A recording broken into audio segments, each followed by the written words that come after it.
Terima kasih dan selamat datang kepada ibu-ibu di pertemuan kita untuk bulan ini. Jadi sebelum kita melanjutkan ke pembahasan kita berikutnya, ada baiknya pertemuan kita dibuka dengan doa. Kami berikan waktu. Mari kita bersatu dalam doa. Doa selesai. Oke, terima kasih kepada Ibu Regar yang membawa kita ke dalam doa. Sekiranya pertemuan kita dapat berjalan dengan baik dan bermanfaat untuk kita semuanya. Sebelum kita melanjutkan ke pembahasan kita berikutnya, saya mau tanyakan dulu kepada ibu di sini. Masih diingat apa yang kita pelajari Bu di bulan yang lalu?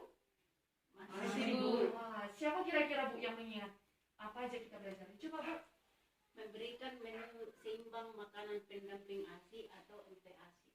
Oke, baru selanjutnya ada Bu? Ada Bu, yaitu tentang pemanfaatan bantuan sosial dalam pemenuhan gizi untuk anak usia dini dan ibu hamil. Oke, berarti bulan yang lalu kita belajar tentang mengoptimalkan bantuan sosial dari pemerintah untuk pemenuhan gizi. Oke, dan sudah diterapkan kan Ibu di rumah? Sudah. Kami harapkan juga kita sudah menerapkannya dalam rumah masing-masing. Oke, untuk kesempatan ini kita akan membahas tentang mencuci tangan pakai sabun. Ada 3 hal penting yang perlu kita bahas. Yang pertama, pentingnya mencuci tangan pakai sabun. Yang kedua, cara mencuci tangan pakai sabun. Dan yang ketiga, praktik baik mencuci tangan pakai sabun. Dan juga kami sampaikan kepada ibu-ibu di sini bahwasanya mencuci tangan pakai sabun itu merupakan salah satu cara untuk mencegah terjadinya stunting karena penyakit diare dan juga penyakit menular lainnya. Oke, jadi kami juga mau tanyakan kepada ibu-ibu di sini, apakah ibu-ibu di sini rutin untuk cuci tangan? Kadang iya, kadang tidak. Begitu ya. Kapan saja kira-kira ibu cuci tangan? Sudah makan, setelah hamil atau Oke, berarti setelah kita melakukan aktivitas dan yang juga yang lain-lainnya ibu-ibu ya. Apakah ibu-ibu di sini mencuci tangan pakai sabun? Kadang iya, tidak. Kadang iya, kadang tidak. Kalau di rumah mungkin kita bisa mencuci tangan pakai sabun. Kalau di ladang ada nggak sabun Bu? Tidak. Kira-kira nggak ada. Padahal kita mungkin membawa makanan ke ladang. Berarti kita sering cuci tangan tanpa menggunakan sabun. Jadi kami mau mengajak di sini 2 orang. Kita akan mempraktikkan cuci. Masukkan ke dalam air dan celupkan ke air lada. Kita lihat apa yang terjadi. Oke, yang kedua, Ibu praktekkan mencuci tangan dengan menggunakan sabun. Kita sudah membuat ini dengan sabun dan kita celupkan ke air lada. Kira-kira apa Bu yang terjadi? Sebelum saya pakai sabun Bu, ladanya lengket. Tapi setelah saya menengok tanganku pakai sabun Bu, ladanya menghindar Bu. Oke, baik, terima kasih. Kita berikan aplaus kepada teman kita. Oke, jadi bahwasanya ini tadi air lada, air yang sudah dicampur dengan lada. Artinya lada itu ibaratkan dengan virus atau bakteri yang menempel di tangan kita. Jadi ketika kita memakai sabun, mencuci tangan memakai sabun, berarti kuman-kuman dan bakteri penyebab penyakit itu akan hilang. Sehingga kita terhindar dari penyakit-penyakit yang dapat disebabkan karena tidak cuci tangan pakai sabun dengan benar. Jadi perlu juga kami tekankan kepada ibu di sini, ketika kita mencuci tangan ibu, tidak cukup hanya dengan air, tetapi kita harus cuci tangan dengan menggunakan sabun agar terhindar dari penyakit dan bakteri yang menempel di tangan. Ada 6 waktu cuci tangan pakai sabun. Yang pertama, sebelum makan. Yang kedua, setelah buang air besar dan buang air kecil. Yang ketiga, sebelum menyusui bayi. Yang keempat, sebelum menyentuh makanan. Yang kelima, sebelum mengolah makanan.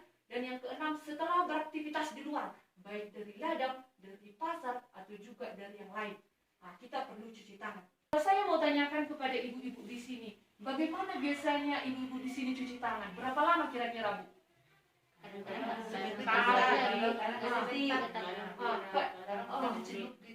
Hanya dicelupkan gitu aja Bu ya. Oke, jadi di sini kita akan belajar 6 langkah mencuci tangan yang baik dan benar. Di antara ibu-ibu di sini atau ibu-ibu di sini masih mengingat nyanyian 6 langkah mencuci tangan? Masih. Oke, kalau masih ingat akan kita praktekkan nyanyian cuci tangan pakai sabun. Oke, 1, 2, 3. Ada 6 langkah cara cuci tangan, mulai dari depan hingga ke belakang, sela-sela jari, bubu jari, jempol jari, ujung-ujung jari. Oke, itulah tadi 6 langkah mencuci tangan. Jadi kita mencuci tangan itu kurang lebih 20 detik. Nah, jadi tidak 5 detik ya ibu-ibu ya, kurang lebih 20 detik. Kita cuci tangan pakai air mengalir dan juga menggunakan sabun. Saya mau mengajak ibu-ibu di sini untuk membentuk kelompok. Satu kelompok terdiri dari 3 atau 4 orang. Coba ditulis di sana apa-apa saja yang membuat ibu-ibu di sini sulit untuk cuci tangan pakai sabun. Coba dibahas, Bu. Kira-kira apa saja yang membuat sulit untuk cuci tangan? Oke, waktu berdiskusi telah selesai, Bu. Kembali ke tempat kita masing-masing. Saya mau mengajak kelompok 1 untuk membacakan hasil diskusinya. Hal-hal yang membuat sulit untuk cuci tangan pakai sabun yaitu yang pertama, karena di rumah tidak tersedia alat untuk cuci tangan seperti wastafel. Yang kedua, karena udah kebiasaan. Yang ketiga, karena terlalu lama atau memakan waktu. Oke, kita berikan aplaus kepada kelompok 1. Oke, jadi kami tadi mendengarkan bahwasanya salah satu yang membuat ibu-ibu di sini sulit untuk mencuci tangan pakai sabun itu yang pertama tadi karena tidak tersedianya wastafel di rumah ya, Bu ya. Perlu kami sampaikan bahwasanya ketika kita mau menerapkan cuci tangan pakai sabun tidak harus dengan barang yang mahal, tidak harus punya wastafel baru kita bisa melakukan cuci tangan pakai sabun. Kita boleh menggunakan dan menggantikan wastafel itu dengan galon atau ember cat. Ada nggak kira-kira di rumah, Bu? Ada. Berarti kita tinggal membuat itu menjadi wadahnya. Berarti tidak sulit kan ibu-ibu ya? Oke. Itu hanya kita hanya butuh komitmen untuk mencuci tangan pakai sabun. Karena barang-barang dan juga alat-alat mencuci tangan itu ada di rumah. Kita hanya menggunakan air dan juga sabun. Pasti ada nggak sabun di rumah, Bu? Ada. Oke.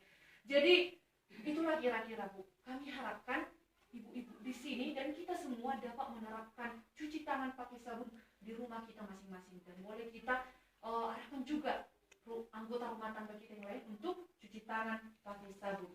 Jadi kita juga dapat mengoptimalkan bantuan sosial yang diberikan pemerintah untuk mengupayakan cuci tangan pakai sabun untuk mencegah terjadinya stunting. Kita mulai pencegahan stunting mulai dari keluarga kita masing-masing. Jadi itulah, Bu, kira-kira yang perlu kita bahas di pertemuan kita. Bahwasanya kami simpulkan, mencuci tangan pakai sabun itu sangat penting karena dapat membunuh kuman-kuman penyakit yang menyebabkan kita penyakit diare dan juga penyakit lainnya. Dan yang kedua, alat untuk mencuci tangan itu tidak harus mahal. Kita dapat menggunakan barang-barang bekas.